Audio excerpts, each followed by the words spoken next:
Hello everybody, Glass Half Dead here. Let's just get straight into it, shall we? Close combat is a deadly dance of death in new Kill Team. Kill Team Octarius.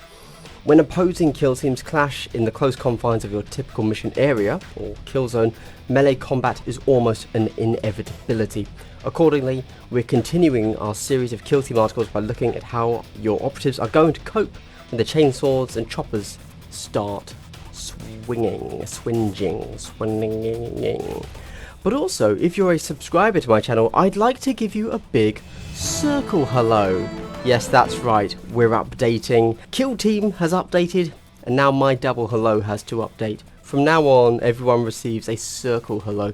If you would like a circle hello in the next video, like, subscribe, leave a comment, all that good stuff, and it can be yours. Please don't hate me for the circle hello, it's mainly a joke. Okay, let's read the article, guys, okay? Come on, focus. What are we hoping to see here? We know that they've said that melee combat is going to be more dangerous than shooting. I've seen a lot of people suggest that perhaps instead of rolling number of attacks and then 4-ups and then defense, they've said that, you know, other systems use something where you basically just roll off your weapon skill. So perhaps if you have a bayonet and that gives you three attack dice, and they have a chopper or a chainsaw that gives you 5 attack dice, you're rolling. So ignore the defense. You're just rolling your weapon skill and your number of attack dice versus their weapon skill and their number of attack dice, and then whoever wins that roll off obviously does the damage. So perhaps even though it's an activation game, like, you don't get to fight back.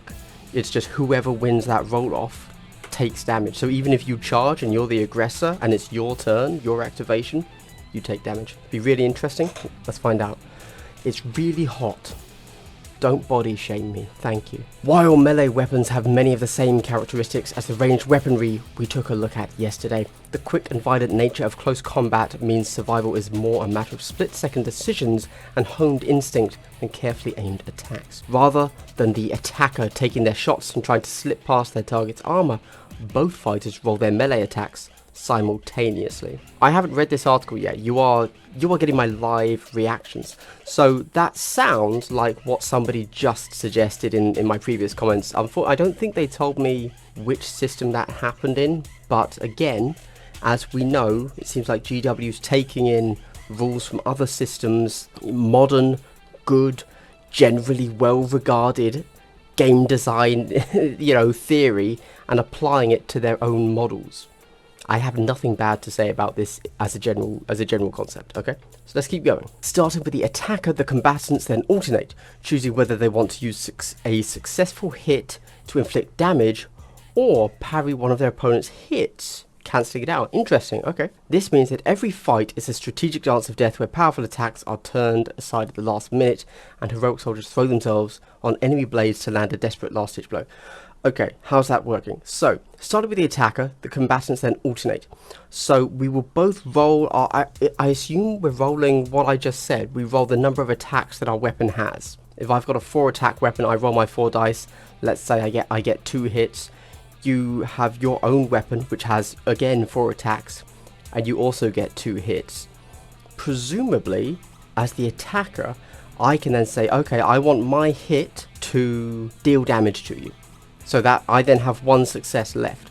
My defender, who also got 2 successes, can look at that and say, okay, I'm going to use 1 of my dice to block your next success, at which point the attacker has no dice left, so they skip, and it goes back to the defender who has 1 success, and they can then obviously attack you. That'll be interesting. Man, I'm going to have to do some actual, I need to go and sit down and have a think about how that works, like, mathematically.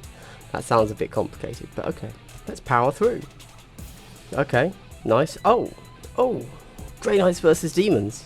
That is I think that is actually our first shot of models that aren't the Krieg or the Orc. Let's stay focused. Getting embroiled in a melee is especially deadly as, unlike ranged combat, armor saves won't help you here. In such close confines, finding an exposed joint or aiming for a foolishly unprotected head is comparatively easy. The only thing standing between an operative and the whirring blades of a chainsword is their own fighting skill, and this gives true close combat specialists a real moment to shine. Don't worry, fans of power swords and other especially choppy pieces of kit, your weapons still retain their iconic lethality thanks to the special and critical hit effects. Take the aforementioned power sword, for instance, whose lethal 5-up rule means you're scoring critical hits at twice the normal rate, asterisk, of the humble bayonet. Let's check the asterisk, just quickly. Critical hits are normally only scored on rolls of 6. If you're not like really in-depth sleuthing on everything, you might not have seen that some special rules are exactly here. Power weapon, lethal 5-up. We had already, thanks to Warcry, had a very similar thing, I believe, where we kind of already knew that a lethal 5-up meant crit on a 6, on a 5 instead of a 6. Okay, so we get to see the actual stat line of a power weapon here. Interesting, it calls it a power weapon, not a power sword. Maybe that's because they're not differentiating, they're not going, because there's no like strength modifier or anything, it's just, so for example in 40k Kill Team, you could have a power mace, a power sword, power axe, right? And they all did slightly different things, but now it's just power weapon because we don't have as many modifiers to strength, to AP, etc. It's a simpler system. So indeed this would be 4 attacks, BSWS 3-up. That means obviously that you're more accurate than ranged, which is probably the way it should be. You know, they are saying that your melee is going to be more lethal. Hitting on 3s with 4 dice is obviously significantly better than 4 dice hitting on 4s. Your damage is 4-6. That is way more powerful in than the shooting, than a lasgun that we've seen. And lethal 5-up means lots of crits. But then we see a slightly more normal weapon where attacks 3, BSWS 4s, damage 2-3. Of course, you can't hack your opponents into little pieces if you don't get close enough to them in the first place. So how? Oh, awesome. Okay, this is okay. Look, everything above was cool. It's good to know how that's all going to work. This here could teach us about cover, about charges, about how you maneuver over obstacles.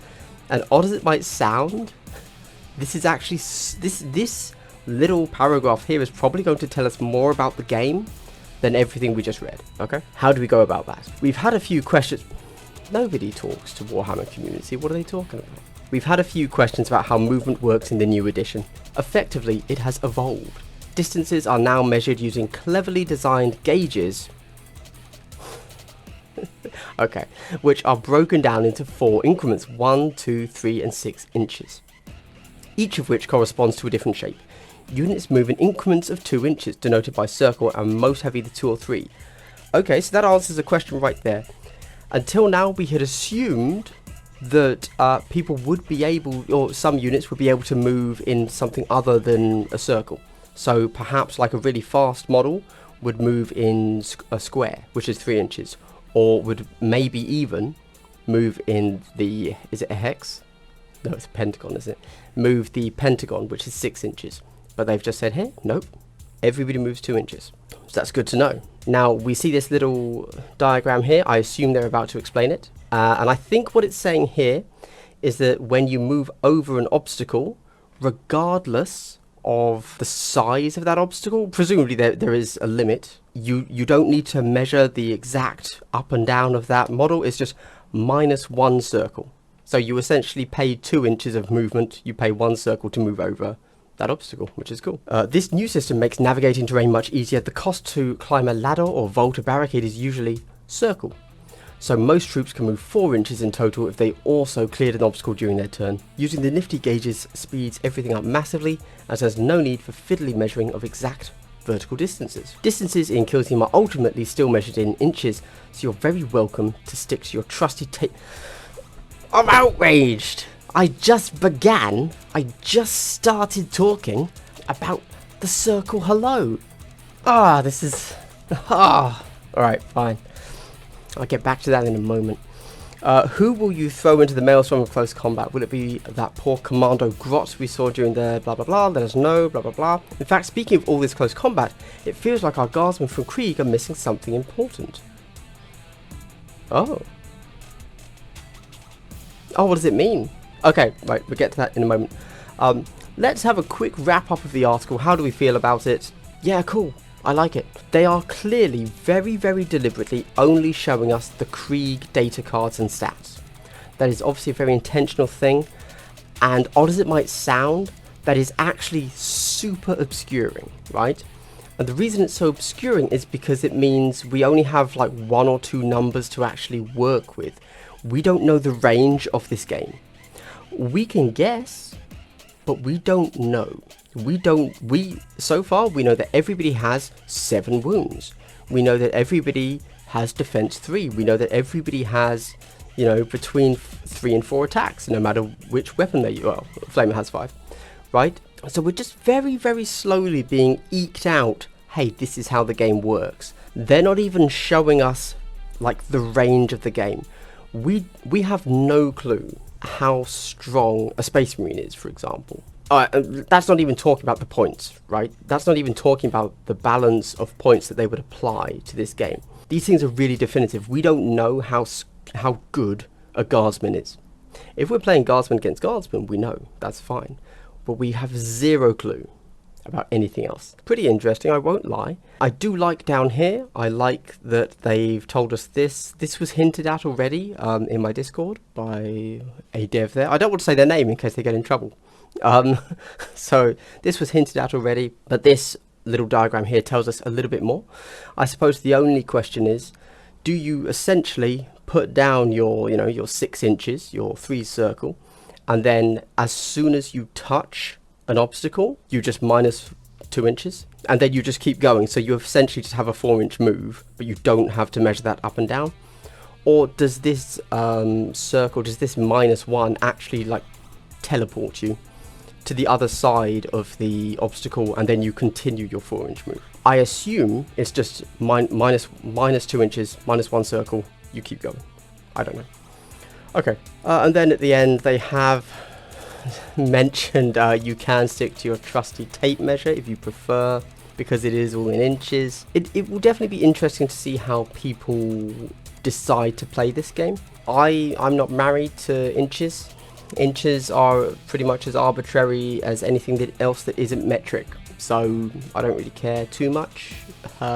You know, whatever. That's it, there you go. This was actually a pretty exciting article because they gave us not only how does combat, like melee combat, work, but also a little bit about movement, so that's nice. And we actually learned quite a bit about movement there. The fact that everything's circle, that a -1 to it wouldn't be 1 inch, it's 1 circle, which does lend a little bit of credence to the fact that they are talking only, so that they're not going to start talking in inches really, they're going to continue talking in circle. You would never be -1 inch for anything from what they're saying here. You would only ever be -2 inches. And whilst you have that as a defined measurement, why not just use your own lingo, essentially? I mean, it makes sense. Final thing I want to say, guys, the way I am currently viewing Kill Team, and I've said this for a long time, so I started my channel 3 years ago. I just hit my hand. I started this channel 3 years ago when the first Kill Team released. Oops, the 2nd edition. Stop, please. Nobody likes you. Stop, thank you. I started my channel 3 years ago when Kill Team released. I was really excited for it and really enjoyed it, partly because it was getting me ready to play Big 40k. However, as I went, and when Warcry released, everybody that I saw said the same thing. Like, they said, oh wow, I wish we could bring over some of what Warcry has into Kill Team. Why does Age of Sigmar get their own real game? Why don't we as well? Why do we have this bastardized 40k love child thing? Like, why are we slave to their rules? It seems that what Games Workshop has done is they've kind of given us what we wanted there.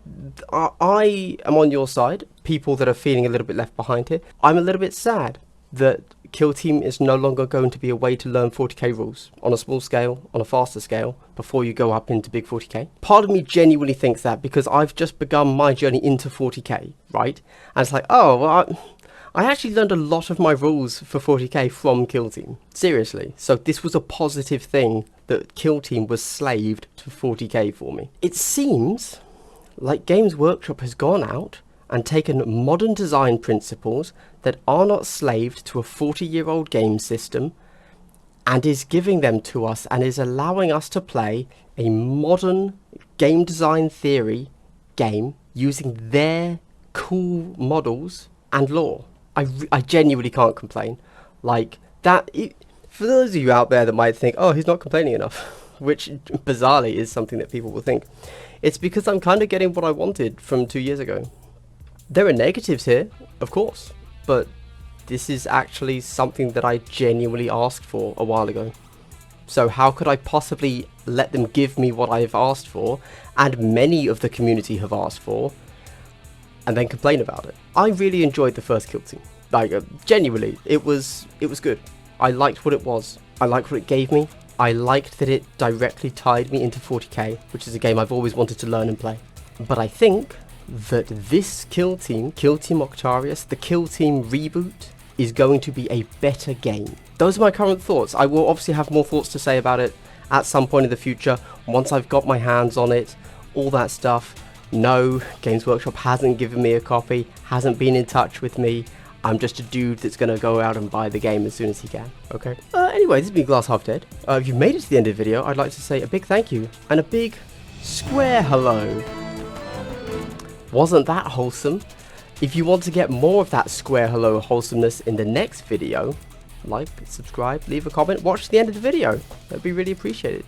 Okay guys, and don't forget, go continue to check out other channels that talk about Kill Team. Genuinely, that's going to be the only way that Kill Team gets off the ground, because it's no longer tied to 40k, which is actually a pretty big thing, which is quite scary. Also, minor shout out to Tabletop Guard, who is a 40k channel that recently gave me a shout out. I watched some of his videos, he's quite funny. And also a shout out to The Honest Wargamer, because they're mainly, I think of them as an Age of Sigmar channel, podcast primarily, but also a Twitch channel. They're just interesting guys to listen to. I listen to the podcast, not the Twitch channel. Consider giving them a watch if you've got an interest in Age of Sigmar. Anyway, this has been Glass Half Dead. I hope you've had a good day. I hope you've enjoyed learning about melee and a little bit about movement. And I hope you continue to have a good day. Goodbye.